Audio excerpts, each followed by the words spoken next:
जय हिंद विद्यार्थी मित्रांनो, आपण बघणार आहोत आज नवीन अपडेट घेऊन आलो आहे. ती आहे म्हणजे SSC GD 2025.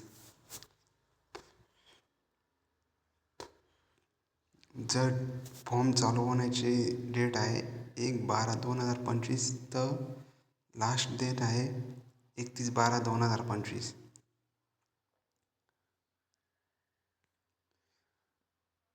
चलनसाठी तारीख आहे 1/1/2026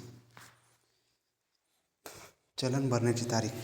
आणि जर तुमचा फॉर्म जर चुकलेला असेल किंवा मिस्टेक झाला असेल त्यासाठी तारीख दिली त्यांनी 8/1/2026 तर 10/1/2026. तुमचा पेपर कधी राहणार आहे? पेपर आहे फेब्रुवारी किंवा मार्च एप्रिलमध्ये राहणार आहे 2026. तुमचा पेपर पॅटर्न आहे 13 भाषांमध्ये होणार आहे. त्याच्यात तुम्हाला इंग्लिश, हिंदी अँड 13 लँग्वेज म्हणजे मराठी बी असेल त्याच्यात. मराठी, गुजराती, कन्नडी एवढा 13 भाषांमध्ये पेपर होणार आहे. तर पहिले फिजिकल होणार आहे. फिजिकलनंतर डॉक्युमेंट व्हेरिफिकेशन, मेडिकल. तर आता जागा बघूया. ऑल इंडिया जागा आहे. महाराष्ट्र अजून स्टेट वाईज जागा बाकी आहे. पे स्केल आहे तुम्हाला लेवल 3 आहे 21,000 ते 69,000पर्यंत. जर बघू शकता हे ऑल इंडिया जागा आहे. ऑल इंडिया वेकेन्सी राज्याचा बाकी अजून स्टेट वेकेन्सी बाकी हे आहे. आज नाही तर उद्या होऊन जातील स्टेटच्या वेकेन्सी.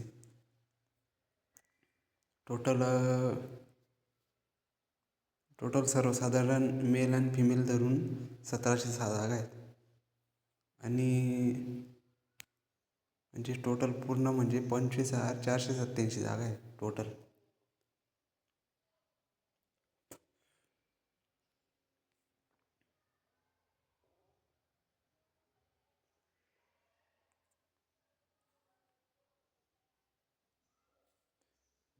जर एज लिमिट पाहू शकता. एज लिमिट आहे 1/1/2026. म्हणजे तुमचं लास्ट जो फॉर्म भरण्याची तारीख आहे ना त्याच्यातनं तुम्हाला एज कॅल्क्युलेट करता येईल. जसे बघून घ्या 14/7/1988. एज कॅन्डिडेट मस्ट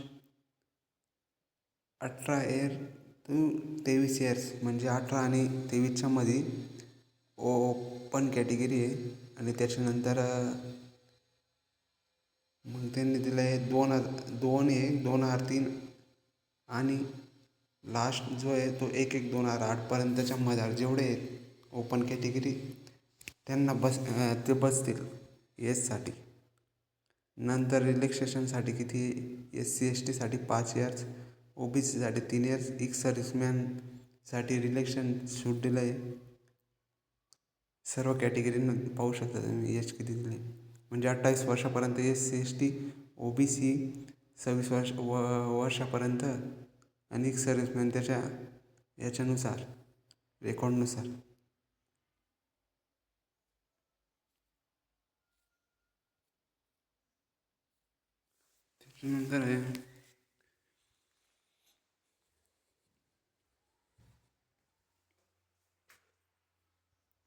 त्याच्यानंतर आहे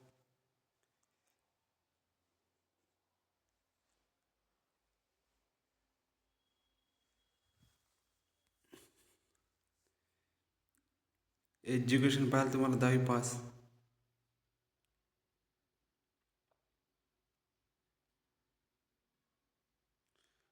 आता आहे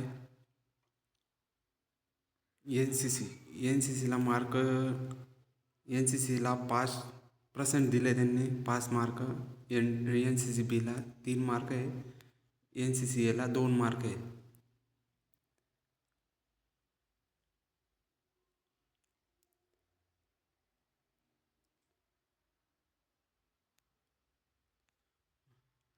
आपण मेन बघणार आहोत. Main topic. ॲप्लिकेशन फी आहे 100 रुपये.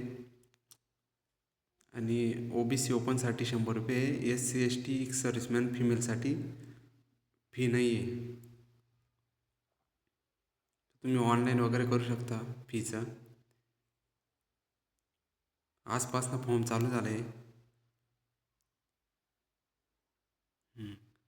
तर सेंटर ऑफ एक्झामिनेशन, तर हे त्यांचे सेंटर आहे सेंट्रल रिजन बिहार अँड उत्तर प्रदेशसाठी आहे. तर आपलं महाराष्ट्र बघूया आपण. वेस्टर्न झोन, साऊथ, वेस्टर्न आहे बघा लास्टवाला आहे. Western Dadra and Nagar Haveli and Daman Diu, Gujarat, Goa, Maharashtra हे आपल्यासाठी इतके सेंटर आहे. पणजी, अहमदाबाद, गांधीनगर, राजकोट, सुरत, तुम्ही कुठेही फॉर्म भरू शकता. तर तुम्हाला वाटलं तर दिल्लीमध्ये पण भरू शकता तुम्ही एक्झामिनेशनसाठी, तिकडे बी जाऊ शकता किंवा UPमध्ये बी जाऊ शकता. तुमच्यावर आहे कुठं जायचं आहे, कुठं ॲड्रेस द्यायचा आहे पेपरसाठी, तिथं जाऊ शकता तुम्ही. असं नाही की महाराष्ट्रामध्येच तुम्ही पेपर देऊ शकता, तिकडे बी देऊ शकता तुम्ही कोणत्याही एक्झाम सेंटरला. जेवढे एक्झाम सेंटर आहे टोटल, पण सरासरी महाराष्ट्राची मुलं इथंच राहतात. आपलं कोल्हापूर, जळगाव, नाशिक, पुणे, जेवढे सेंटर आहे आपले तेवढे.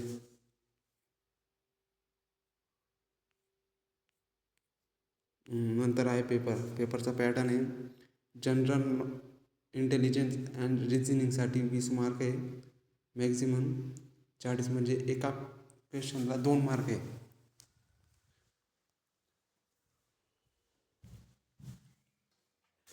एका क्वेश्चनला 2 मार्क आहे.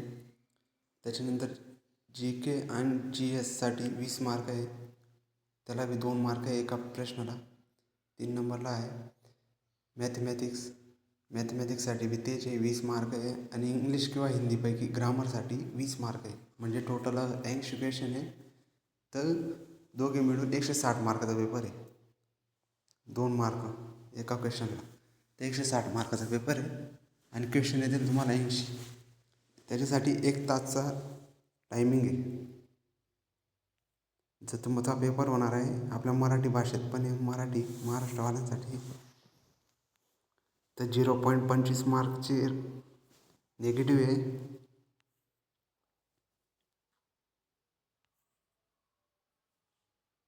जर तुम्हाला काही अपशब्द घ्यायचा आहे क्वेश्चनमध्ये तर तुम्हाला 50 रुपये पर क्वेश्चन आहे. आन्सर केल्यानंतर तुम्हाला वाटला कोणता तरी 1 मार्क काय ना, त्यासाठी 50 रुपये तुम्हाला पर क्वेश्चन द्यावं लागेल. तर पॅटर्न माहिती आहे तुम्हाला. जनरल इंटेलिजन्समध्ये केलं तर aptitude, analytic and ability over observe and patterns will be. तर रिलेशनशिप वगैरे जे wrong number, non verbs, race, coding and decoding जे ते बेसिक करून ठेवा तुम्ही रिझनिंगसाठी. बैठक व्यवस्था वगैरे जे येतात तिथे. जनरल नॉलेजमध्ये current affair, history, culture, geography, economics, science हे बेसिक करून ठेवा. तर मॅथ तर माहिती आहे तुम्हाला काय काय येऊ शकतं. रेशिओ अँड प्रपोर्शन, गुणोत्तर प्रमाण, ॲव्हरेज सरासरी, प्रॉफिट अँड लॉस, नफा तोटा, discount, insurance, time and distance, railway वगैरे, कार्ड कामे सर्व करून ठेवा. तर हिंदी किंवा इंग्लिश ग्रामरपैकी एक चॉईस करायचं. हिंदी ग्रामर येस असेल तर हिंदी ग्रामर करा, इंग्लिश ग्रामर येत असेल तर इंग्लिश ग्रामर करा. आता फिजिकलसाठी काय काय आहे. मेलसाठी 5 किलोमीटर 24 मिनटाच्या आत आहे. आणि 1600 किलोमीटर 1600 किलोमीटर फिमेलसाठी 8-8.5 मिनटं आहे. आणि जे लडाख स्टेटवाले त्यांना 1600 किलोमीटर 7 मिनिट आहे मेलसाठी, आणि 800 मीटर मुलींसाठी 5 मिनटात आहे. लडाखसाठी. त्याच्यानंतर हाईट आहे 170 आणि फिमेलसाठी 157. All candidate belong schedule tribes, म्हणजे जे ST कॅटेगरी आहे, ओनली ST, त्यांचं हाईट 162.5 आणि फिमेलसाठी 150.0. तर जसे आरक्षण आहे त्याच्यानुसार तुम्हाला हाईट छूट देण्यात येईल. आता बघू म्हणजे आपल्या महाराष्ट्रासाठी तर मराठा जे आहेत, मराठा समाज, त्यांना 165 हाईट आहे आणि मुलींसाठी 155 आहे, ओनली मराठा. आणि इकडे STसाठी 1.5 आणि मराठासाठी एक 65.0 आणि फिमेलसाठी 1.55. तर आरक्षणानुसार बघू शकता तुम्ही. आता हाईट जी मुलं आहे सर्वसाधारण म्हणजे OBC SC आणि ओपनसाठी 80 आणि फुगून 5 इंच 85 चेस्ट लागतात चेस्टसाठी. त्याच्यानंतर जे आरक्षण आहे त्याच्यानुसार मग STसाठी 76 फुगून 5 इंच आणि मराठास वगैरे त्यांना 78 फुगून 5 इंच या आरक्षणानुसार. आणि weight proportion height and age per medical standard.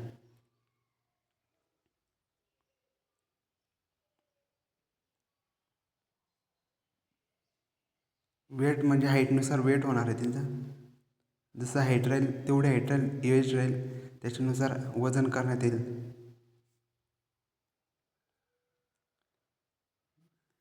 मेडिकलचं माहीत आहे तुम्हाला काय काय येऊ शकत काय काय नाही.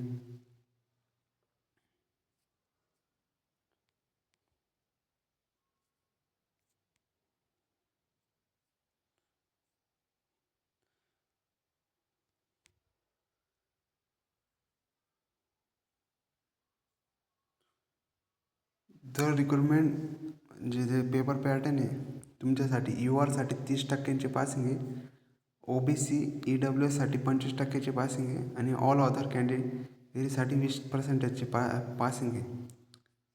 म्हणजे 20 मार्क तुम्हाला अनिवार्य आहे. 20% मार्क अनिवार्य आहे तुम्हाला पासिंग पुरता. म्हणजे मेरिट लागेल ते वरचं मेरिट आहे. जर तुम्हाला आता चॉईस करायचं आहे BSF A CSF B CRPF C, पहिले प्रोफरन्स कोणाला देणार आहे तर तुमच्यावर आहे. जर तुम्हाला वाटलं ITBP तर E पहिले द्यायचं. जर CISF वाटलं तर B पहिले द्यायचं. म्हणजे तुम्हाला जे योग्य वाटेल ते पहिले तुमची पसंतीनुसार जे तुम्हाला योग्य वाटलं ते तुम्ही द्यायचे. 7 प्रेफरन्स आहेत त्याच्यामध्ये तुम्हाला पहिलं फर्स्ट जे वाटलं वेकेन्सीच्या जागा बघायच्या, आपल्या स्टेटच्या जागा बघायच्या, मग ते प्रमोशन द्यायचं.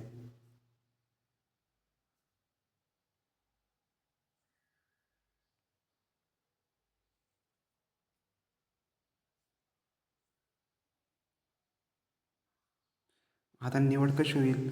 निवड आता समजून घ्या 2 मुलं आहे, एका म्हणजे एकसारखं मार्क आहे त्यांना, तर त्यांची निवड होणार आहे. काही जणाचं आहे ABC म्हणजे NCC वगैरे आहे असेल तर त्यांचे ते मॅळ कार्ड होतील.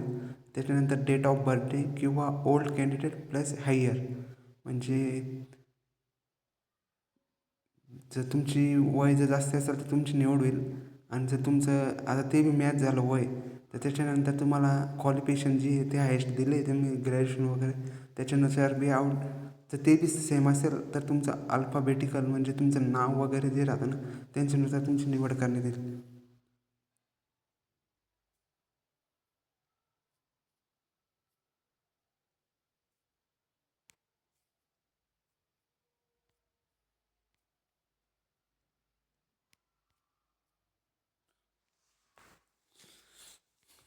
तुम्ही ऑनलाईन करू शकता आजपासून.